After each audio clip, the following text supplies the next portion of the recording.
Nouvelle tension au Cameroun, au milieu de la lutte d'influence entre la fédération et le gouvernement. Les Lions indomptables ont su se mobiliser pour s'imposer 4-1 face au Cap-Vert et conserver leur place de leader du groupe D des qualifications pour le mondial 2026. Une victoire qui n'a cependant pas suffi à apaiser les tensions. Le média Camfoot a révélé que le FECAFOOT a remis de l'huile sur le feu quelques heures à peine après le match. La fédération camerounaise a envoyé une lettre aux joueurs de la sélection afin de leur intimer l'ordre de lui rester fidèle dans son combat d'influence face au gouvernement alors que le Cameroun doit jouer demain en Angola. Un courrier qui a fortement déplu aux joueurs de Marc Brice. Le média camerounais explique que les Lions indomptables en ont tous marre du président de la FECAFOOT, Samuel Eto'o. Son attitude agace et tous les joueurs qui l'adulaient vivent une grosse désillusion. Les coéquipiers d'André Onana ont été surpris et déçus de voir que leur victoire avait accouché de cette lettre de menace alors qu'ils espéraient être félicités par Eto'o. Face à ce nouveau coup de théâtre, les joueurs du Cameroun auraient pris la décision d'afficher publiquement leur mécontentement. Par exemple, le cocktail organisé par Eto'o samedi soir après le match a été snobé par toute l'équipe nationale. Et ce n'est pas tout, alors que les joueurs devaient se rendre à l'aéroport pour s'envoler à Angola avec le bus de la sélection. Ces derniers auraient préféré s'y rendre avec le staff et le bus mis à disposition par le gouvernement.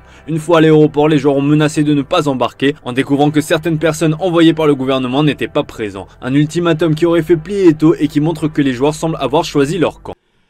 Salut les amis, j'espère que vous allez bien et bienvenue une fois de plus sur une nouvelle vidéo. Il est important pour moi de mettre les points sur les i.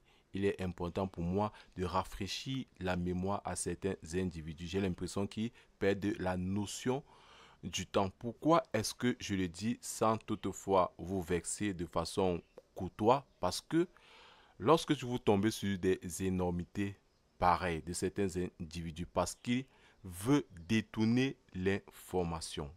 Bref, avant de partager cette information avec vous, si vous êtes nouveau sur la chaîne, je vous invite à vous abonner, à partager, à commenter, à liker et surtout activer la cloche de notification pour ne rater aucune de nos prochaines vidéos et donnez-moi vos avis par rapport à mes propos dits dans cette vidéo. Comme je l'ai dit tout le temps, nous sommes là d'abord pour représenter le 237. Nous allons directement entrer dans le vif du sujet. Pour ceux-là qui ont, entre guillemets, la mémoire volatile, si je peux le dire ainsi, je me rappelle bien avoir fait une vidéo auquel je disais ceci: les joueurs ont choisi leur camp.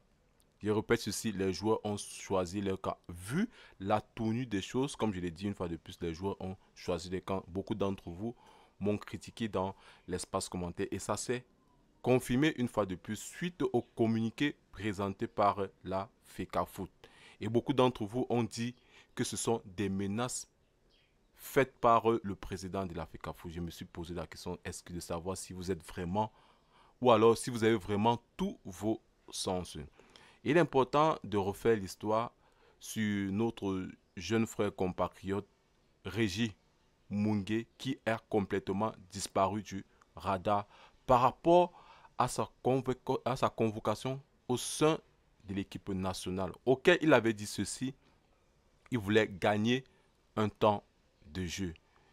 Et il ne savait pas qu'il allait mettre fin à sa carrière en disant, en prononçant ces genres de mots, étant donné qu'on l'avait convoqué et Rigobertson avait pris beaucoup de risques en le convoquant, auquel il a dû mettre certains joueurs. Je vais seulement prendre notamment le cas de Choupo-Moting, étant donné qu'il partage presque les mêmes postes, on va dire que les avançants qui partagent presque les mêmes postes. Rigobertson a dû le placer de côté pour le prendre et il avait dit ceci, qu'il veut gagner du temps de jeu au club. Aujourd'hui, on ne sait vraiment pas de quel côté il se trouve de la planète, étant donné que c'est un gars qui avait du potentiel. Et ceci par le biais de la FECAFOOT. J'ai dit ceci, et ceci par le biais de la FECAFOOT et non pas le ministre des Sports. Ça veut dire que quoi? Quand lorsque certains individus se lèvent à dire que c'est le ministre des Sports qui envoie la convocation, qui envoie la convocation au club de libérer les joueurs, moi particulièrement, je suis vraiment déçu. J'ai l'impression que vous faites semblant d'ignorer certaines règles, d'ignorer certains principes qui sont vraiment visibles à l'œil nu. Et je suis tombé sur cette vidéo d'une page YouTube Footmeka, auquel carrément ils disent que sur un site camerounais, Camfoot, le président de la FECAFOOT aurait menacé certains joueurs par rapport à ce dit communiqué. Alors que le communiqué, il est vraiment limpide et clair. Et eux-mêmes, ils le savent que pour qu'un joueur quitte un club pour aller en national, il faudrait que la FECAFOOT avoir un mot d'ordre. Et quand je vois certains individus disent que non, c'est parce que c'est pas vraiment. Là, j'ai l'impression que nous perdons vraiment la réalité, nous perdons vraiment le bon sens de certaines choses. Et comme je l'ai dit ici, je vais le répéter chaque jour, la FECAFOOT est là pour elle est là pour administrer, elle est là pour gérer. Et le ministre est là pour financer. Ça, c'est le rôle, ça, c'est son rôle principal. Peu importe vos conventions et autres, on s'en fout de ça. Normalement, s'il faudrait regarder la logique des choses, le ministre des Sports est là pour financer, la fédération est là pour administrer. Et on se rend compte que cette convention qui a été créée, ont été faites par... En fait, au pays, lorsqu'on décide de mettre une loi sur pied, on le fait en fonction de son vouloir. On ne le fait pas en fonction de la population ou quoi que ce soit, en fonction d'un individu que lorsqu'il est à ce poste-là, il décide de prendre la chose à sa guise. Et aujourd'hui, c'est cela qui nous rattrape avec avec ce conflit FECAFOOT président ministre des Sports président de la FECAFOOT, désolé pour d'avoir titubé.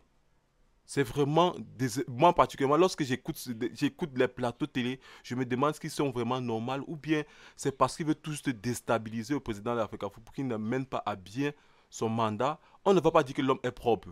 Il n'est pas comme une feuille blanche, si je peux le dire. Il n'est pas comme une feuille blanche, mais qu'à cela n'était, au moins, il veut rectifier le tir par le passé. Il veut rectifier le tir. Et moi aussi, je vous avais dit ici, je reprochais Eto'o par rapport à sa trop implication de la chose, son implication excessive, c'est ça qui le rattrape. Raison pour laquelle, entre guillemets, les joueurs prennent parti, mais il ne faudrait pas que les joueurs oublient que c'est grâce à la FECAFOOT qu'ils sont là, ce n'est pas grâce au ministre des Sports. Et il faut savoir que jusqu'à présent, le ministre des Sports ne fait qu'occupasser ses droits et ses obligations ici, et ses devoirs, il ne fait qu'occupasser cela. Je suis sûr que ces joueurs sont même venus à la demande du ministre des Sports. Et vous vous rendez compte que sur les différentes pages, lorsque nous avons l'habitude, lorsque un joueur quitte son club pour aller en sélection, il y a des fois une petite publicité en disant ceci que Bryan Mbeumo, par exemple, je peux le citer, Bryan Mbeumo s'en va en équipe nationale pour représenter son continent, son pays. C'est vraiment cruel de ne pas reconnaître cela. C'est vraiment cruel. Et j'espère que ceux-là qui le supportent, vous allez faire pareil en 2025 avec les élections qui arrivent. Étant donné qu'à l'heure actuelle, Elecam, c'est l'État qui finance Elecam. Comme vous supportez du n'importe quoi, j'espère que vous allez également supporter ces crises qui arrivent. Parce que nous ne voulons pas voir l'armée qui change d'épaule. Désolé pour le thème, nous ne voulons pas l'armée qui change d'épaule. Bref les gars, c'était mon avis, ma petite sortie par rapport à cette histoire auquel le président de la FECAFOOT aurait menacé les joueurs à faire ceci, à faire cela. Non, non, non, il est dans ses droits. C'est son droit de mettre tout le monde sur le droit chemin.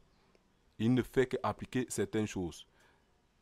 Bon, bref les gars, j'attends vos avis dans l'espace commentaire. Si vous êtes nouveau sur la chaîne, je vous invite à vous abonner, à partager, à commenter, à liker et surtout à activer la cloche de notification pour ne rater aucune de nos prochaines vidéos. Comme je l'ai dit tout le temps, nous sommes d'abord pour représenter le 237.